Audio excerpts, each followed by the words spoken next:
Ono što, dakle, krenuli smo uopšte od priče, ono što mislim da treba da poentiramo samo tu, dakle, ona pokazuje kakve su implikacije te androginije. Aha, tako je, od toga smo krenuli. Od toga smo počeli, dakle, meni se čini kao da je ona na nekakvom višem nivou htjela da postavi to pitanje šta donosi odsustvo seksualnosti. Dakle, šta će to jednom društvu? Šta će ostati? Tako je, šta će ostati i šta će biti sa društvom? Ostaje, kako bih rekao, ostaje jedno društvo koje je na neki način u većem miru sa samim sobom. Ne postoji eksploatacija. Ne postoji eksploatacija prirodnih resursa, planete, ali ne postoji ni eksploatacija drugog čoveka, ni na koji način. Ne postoji robovi. Klasne razlike, ne postoje klase kao takve, ali klasne razlike, nešto što bismo mogli tako nazvati, ako ih ima, nisu prevelike. Ali ne postoje ekstremno bogati ni ekstremno siromašni. Tako je. Svako ima jednaku šansu.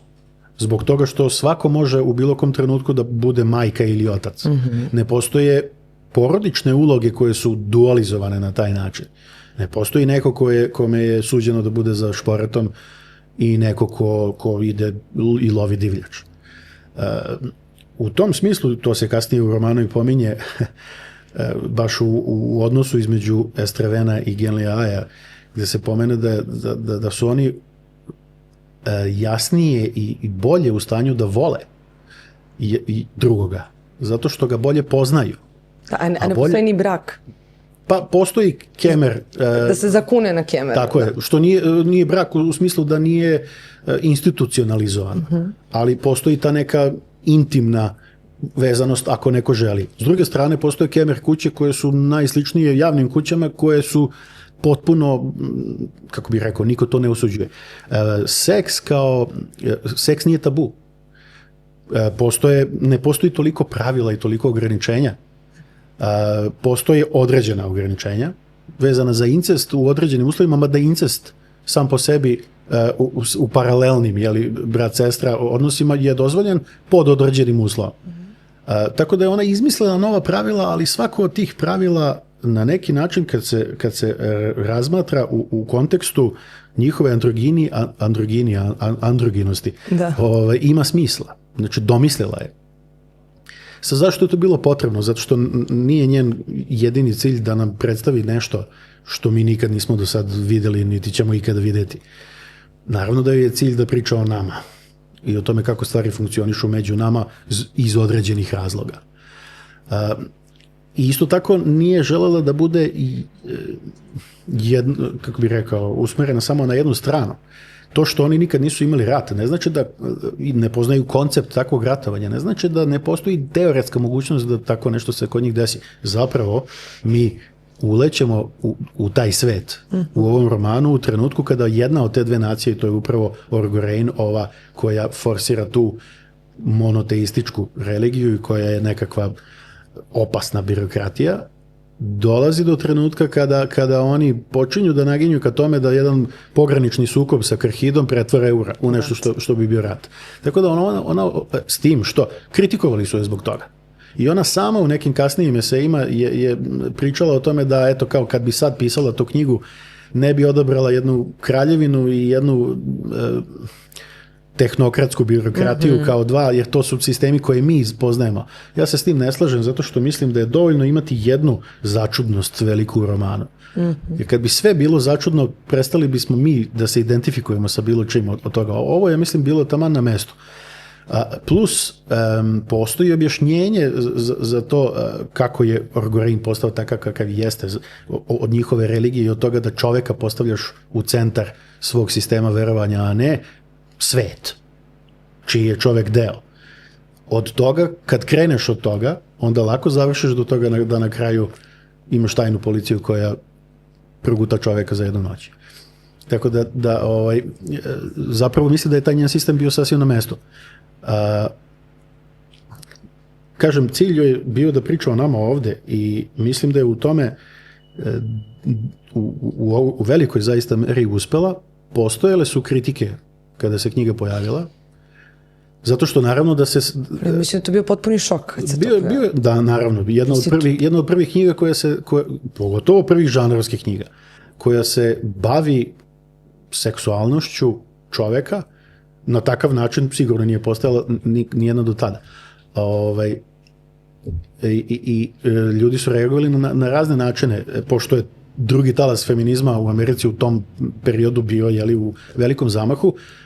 Naravno da su ljudi vezani za tu priču reagovali, gde je bilo reakcija od nekih ekstremnijih krugova, radikalnijih, da kažem, krugova, pa i od kolega, Joanna Russ, koja je njena koleginica, ju je kritikovala da nije dovoljno oštra bila u tom prikazivanju toga šta je sve muški princip koji se gubi time što su oni androgini. I zamerali su joj to što koristi mušku zamenicu. To je najveća kontroverza ispala oko muške zamenice. Meni to...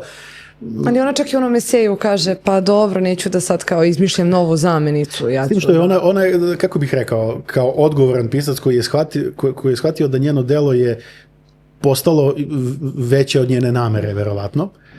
Ona je kasnije redefinisala malo svoje te stavove i taj esej koji pominješ iz Gender Necessary. Da li je rod neophodan? Da li je rod neophodan?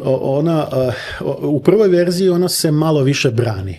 I daje taj argument da nije htjela da menja engleski jezik i da, eto, nesrećom neutralna zamjenica je muški rod, pa kao koristila je za Estrevena i za druge likove tu zamjenicu. Kasnije ona kaže da možda ipak nije to trebalo tako da se uredi. Sad to je već možda i neka druga vrsta rasprave. Mi danas i danas se vode te rasprave, kako bih rekao, oživljena je ta vrsta rasprava koja je ikad i zamrla. I ono što jeste činjenica je da eto od tih 60-ih ili 70-ih do dana danas nije pronađeno u jezičkom smislu rješenje koje bi zadovoljilo sve.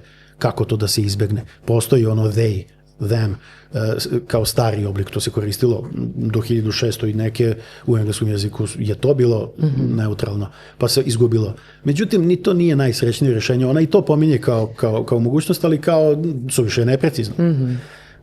Tako da... Ali ima na primjer, ta rečenica koja je jedna od nezaboravnih je kralj je bio trudan. Kralj je bio trudan, ona kaže, da, teško, mislim kao ako ništa drugo bilo bi mi žao da žrtvujem. To je zaista nezaboravna rečenica kada kaže kralj je bio trudan. I sad čitalac zaista ima i izazov da zamisli sada to, kako to sada... I veoma je teško. Da, veoma je teško, ali je veoma podsticajno. Veoma je teško, kritikovali su je i zbog toga da je suštinski napravila jednu kao androginost za muškarce. Da kao muškarci se lakše snalaze u njenoj knjizi u tom smislu, lakše im je da to prihvate zato što ipak ti likovi koji su androgini možda više vuku na mušku stranu. I sam Estreven i da u tom smislu je kao dala bezbednu avanturu muškarcima u androginosti nazad.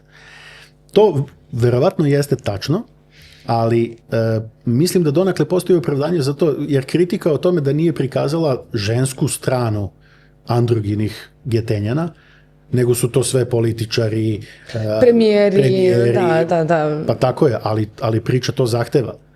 Mislim, Genli A je izaslanik koji je došao da razgovara sa premijerom i kraljem.